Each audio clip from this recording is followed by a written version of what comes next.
सभी मसीही भाई बहनों को यीशु के नाम में शालोम, प्रेज द लॉर्ड, जय मसीह की।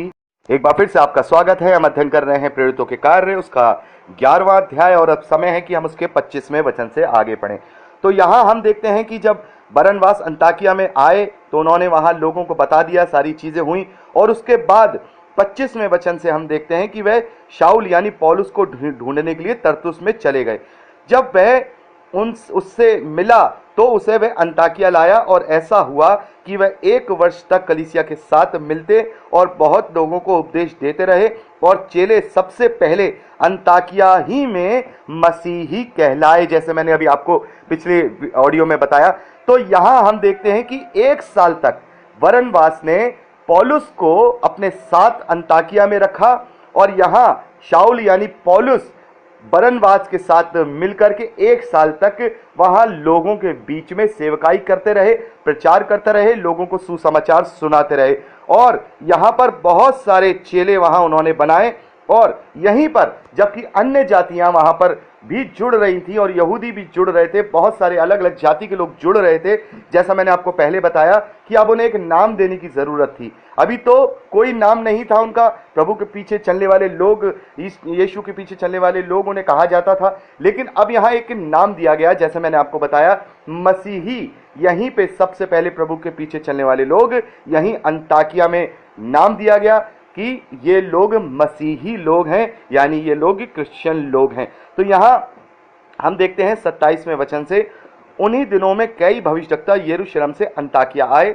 उनमें से अगबुस नामक एक ने खड़े होकर आत्मा की प्रेरणा से ये बताया कि सारे जगत में बड़ा अकाल पड़ेगा।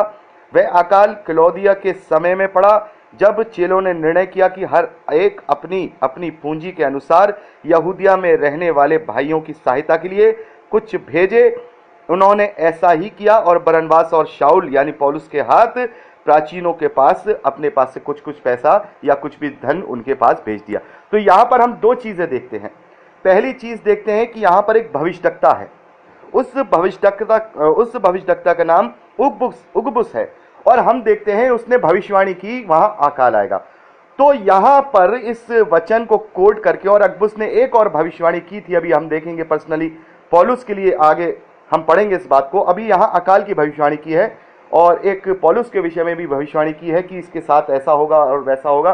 तो यहां हम देखते हैं जो आजकल जो अपने आप को भविष्यवक्ता क्लेम करते हैं कि हम लोग भविष्यवाणी करते हैं और ये करते हैं, और हम देखते हैं बड़े बड़े स्टेज पे खड़े होकर के लोग भविष्यवाणियां करते हैं, और किस तरीके की भविष्यवाणियां करते हैं कि तुझे कार मिल जाएगी, तुझे इस दिन तू पास हो जाएगा, तेरी शादी इस साल में हो जाएगी, तुझे बेटा हो जाएगा, तुझे बेटी होगी, तेरा ये होगा, तेरा वो होगा। यानी कि पर्सनली तौर पर हम देखते हैं भविष्यवाणियां स्टेजों पे खड़े होकर आज के जो सो कॉल्ड प्रचारक जो हैं वो ऐसा करते हैं। तो यहां पर वो लोग इन बातों को भी क्लेम करते हैं कि देखो भविष्यवाणियां होती थी। कैसे उसने अकाल के विषय में भविष्यवाणी यहां नहीं की, उगबुस ने, क्या पौलुस के लिए भविष्यवाणी नहीं की?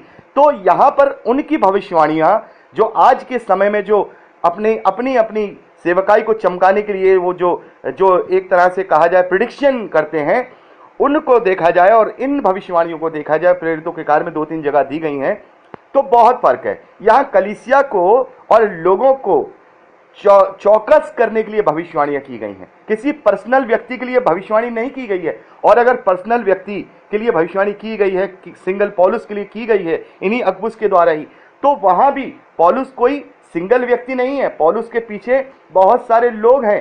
पौलुस ने बहुत सारी कलीसियाओं का निर्माण कराना है। पौलुस एक तरह से अन्य जातियों में प्रभु यीशु मसीह के लिए खंबा, पहला खंबा बन के आएंगे। तो यहां वो प्रभु के जन हैं, वो प्रभु के दास हैं, वो प्रभु के लिए कार्य करने वाला, उनको प्रभु से आयोजन है, प्रायोजन है।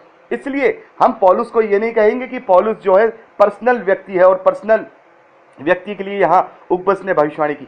तो यहाँ हम देखते हैं कि ये भविष्यवाणियां जो प्रेरितों के कार्य में दी गई हैं, ये मसीही विश्वासियों से रिलेटेड हैं, मसीही विश्वास से रिलेटेड हैं और कलीसिया से रिलेटेड हैं। तो जो लोग आज के समय में सिंगल पर्सन के लिए जो विश्वास में कैसा है किसी को नहीं पता, उसके लिए खड़े होकर भविष्यवाणी करते हैं कि आत्मा मुझसे कह रहा है कि वो आपको बहुत जल्दी धनवान बनाने वाला है, आत्मा मुझसे कह रहा है कि तुम्हारी कार आने वाली, ये सबके हम नाटक देखते हैं और लोग दुनियावी वस्तुएं चाहते हैं, दुनियावी वस्तुएं अपने जीवन में चाहते हैं, इसलिए उन्हें वो बातें अच्छी भी लगती हैं क्योंकि वो उससे ढांढस पाते हैं और एक उम्मीद को वहां से लेके जाते हैं दुनियावी वस्तुओं के लिए। तो उनकी भविष्यवाणियां और उनकी भविष्यवाणियों में बहुत फर्क है। ये भविष्यवाणियां कलीसियाओं को चौकस करने के लिए और प्रेरिताई को चौकस करने के लिए और वहां जो सुसमाचार का प्रचार है उसको चौकस करने के लिए यहां पर दी जाती थी, ना कि किसी पर्सनल व्यक्ति को उसके भौतिक वस्तुओं के ज्ञान के लिए भविष्यवाणियां दी जाती थी। तो जो लोग इन वचनों को कोट करते हैं, आप सभी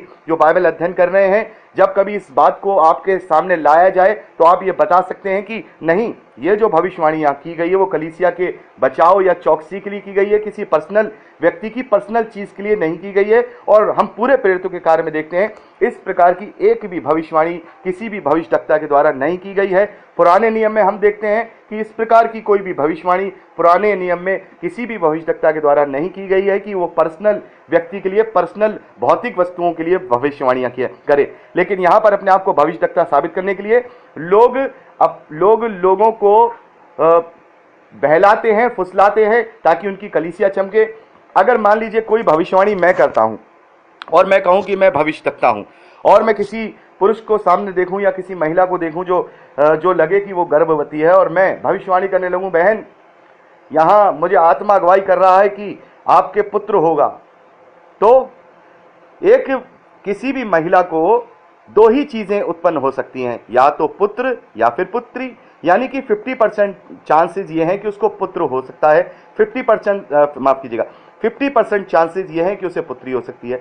ऐसे ही मैंने ऐसे भविष्यवक्ता, अगर मैंने महीने में 100 लोगों को ये कहा कि तुम्हें पुत्र उत्पन्न होगा या आपको पुत्र पैदा होगा, ये मुझे आत्मा बता रहा है, तो डेफिनेट ये है कि उसमें से कम मिनिमम जो रेशियो है उसके हिसाब से 49 से 50% स्त्रियों के पुत्र होगा। तो जिनके पुत्र नहीं होगा वो क्या करेंगे? वो तो परमेश्वर का अपने ऊपर ये मानकर कि परमेश्वर की इच्छा है वो शांत हो जाएंगे। लेकिन जिनके पुत्र 50 बाकी बची, जिनके पुत्र हो जाएगा, वो तो उस भविष्यवक्ता को महागुरु मानने लगेंगी और वो ही उसकी कलीसिया को बढ़ाने लगेंगी। तो यही हो रहा है। और पिछले बार हमने देखा कि कैसे भविष्यवाणी की गई कि इस बार कौन प्रधानमंत्री बनेंगे। एक भविष्यवक्ता ने यह भविष्यवाणी की कि प्रधानमंत्री मोदी दोबारा प्रधानमंत्री बनेंगे, एक ने कहा कि राहुल गांधी बनेंगे।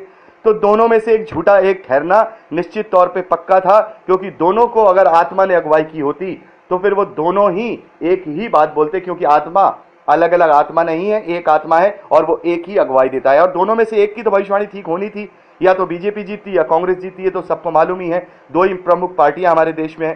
तो इस प्रकार की भविष्यवाणी जो हम देखें तो एकदम से सचेत हो जाइए, ये बिब्लिकल नहीं है, ना ही आत्मा के द्वारा ये भविष्यवाणी है। हाँ, अगर विशेष प्रायोजन अगर परमेश्वर को किसी से है, उस कलीसिया के प्रति अगर कोई वहां पर कोई उसके ऊपर कोई विपत्ति आने वाली है, जैसे हमने यहाँ देखा अकाल आने वाला था, तो वहां परमेश्वर का आत्मा ने उसे भविष्यवाणी के रूप में उसे अगुवाई दे दी कि यहाँ पर अकाल आएगा, सचेत हो जाओ। तो कलीसिया या बहुत सारे लोगों पर अगर कोई विपत्ति आने वाली है तो हो सकता है कि आत्मा अपने लोगों के बीच में भविष्यवाणी करा के उन्हें सचेत कराए, उन्हें बचाने की कोशिश करे। लेकिन पर्सनली जो भविष्यवाणियां हम जो देखते हैं आजकल, वो भविष्यवाणियां वो फेक हैं। मैं 100% दावे के साथ कह सकता हूं, उनमें जरा भी सच्चाई नहीं है और वो लोग अपने आप में परमेश्वर के नाम पर लोगों को लूटने का बिजनेस कर रहे हैं। तो हम यहां देखते हैं। अच्छा, दूसरी बात मैंने आपको यहां बताई थी कि यहां पर जब देखा कि एक कलीसिया परेशान है तो दूसरी कलीसिया ने उनके लिए मदद को भेजा। हम तो ये देखते हैं कि कलीसिया में रह करके एक मनुष्य दूसरे मनुष्य की आजकल कोई सहायता नहीं करना चाहता। यहां तो एक पूरी कलीसिया ने दूसरे शहर की, उस दूसरी जगह की कलीसिया जिस पर अकाल की आपत्ति आई हुई है, अकाल की विपत्ति आई हुई है, उनको अपना चंदा करके, पैसा इकट्ठा करके, जो भी था उनके पास से भिजवा दिया ताकि वो भाई परेशान ना हो। ये एक आपस का जो प्रेम था, आपस की जो सुधि लेना था, आपस की जो देखभाल थी, ये पहली सदी की कलीसिया का, इसे कहेंगे ये एक चमकता हुआ इतिहास है कि कैसे वो लोग एक दूसरे की सुधि लिया करते थे कि एक देश से दूसरे देश में, एक शहर से दूसरे शहर की कलीसिया जो परेशान है, अकाल से पीड़ित है, उन लोगों के पास खाने पीने को नहीं है, तो दूसरी कलीसिया उनका क्या कर रही है? हेल्प कर रही है। और एक आज के एग्जाम्पल ले लीजिए, आप में से बहुत सारे मसीही भाई बहन हैं जो अलग अलग चर्चिस से मेंबर हैं, अलग अलग चर्चिस के मेंबर जुड़े हुए हैं, और यहां तो चाहे एक चर्च दूसरे चर्च के लोगों की हेल्प करना नहीं चाहता, एक चर्च दूसरे चर्च की हेल्प नहीं करना चाहता, भले ही वो दोनों एक ही डॉक्ट्रिन्स पे चल रहे हैं, लेकिन वो अपने चर्च के बारे में सोचते हैं, वो अपने चर्च के बारे में सोचते हैं। कोई भी ये नहीं बात करता है कि ये मसीही लोग हैं। भाई आप मसीही हैं, आप विश्वासी हैं, पर कौन सी कलीसिया को बिलोंग करते हैं? सबसे पहला क्वेश्चन ये है, आपके बच्चों की फीस में आपको क्या बोलते हैं उसे रियायत नहीं मिलेगी अगर आप उस कलीसिया के नहीं हैं। दूसरी कलीसिया के आप चले जाइए, कोई बच्चा हो तो फीस में अगर आप कंसेशन मांगने के लिए जाएं तो आपको फीस में कंसेशन नहीं मिलेगा, आपको सुविधाएं नहीं मिलेंगी। हाँ, उस कलीसिया के लोगों को जरूर मिलेगी। तो ये क्राइटेरिया आज हमारे जो बीच में देखा जा रहा है, ये क्राइटेरिया अपना और तुम्हारे वाला है। वहां अपना और तुम्हारा नहीं है, वहां सब हमारा है। और यहां कोई क्राइटेरिया ये नहीं था कि केवल हम अपनी कलीसिया के लिए करेंगे।